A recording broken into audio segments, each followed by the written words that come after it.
Hello guys, today I'm gonna show you how to make molo balls. May dalawa tayong klase ngayon ng molo balls, yung plain na chicken at saka mayroong shrimp. Yan ang gagawin natin. Ito yung molo balls wrappers natin. Ayan, i-separate natin isa-isa. Ayan.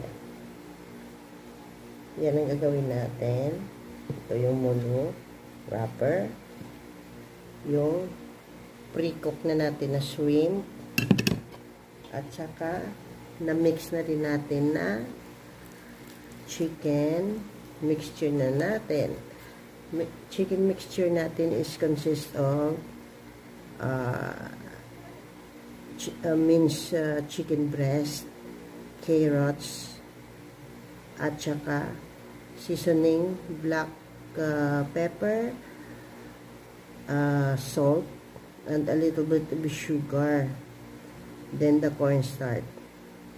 Hindi tayo naglagay ng egg para hindi madaling masira. Dahil kapag may egg, dapat ma-consume nyo yun within a day.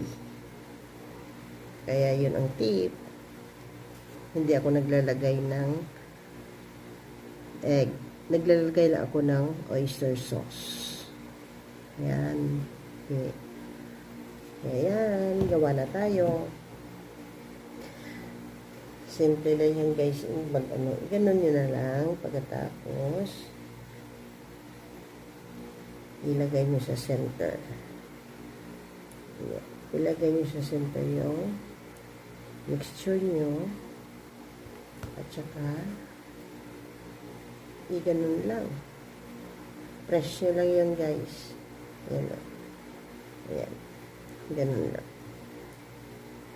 Diba? Yan. Diba? O, maganda na. Molo balls na yan.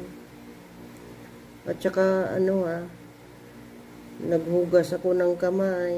Ayan o, molo balls. Diba? O.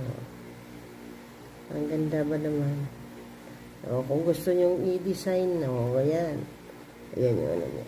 Ayan, molo balls na. Diba? O, madali lang.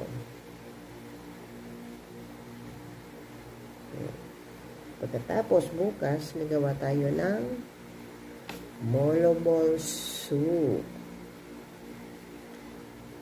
At saka, ipapakita ko sa inyo kung paano naman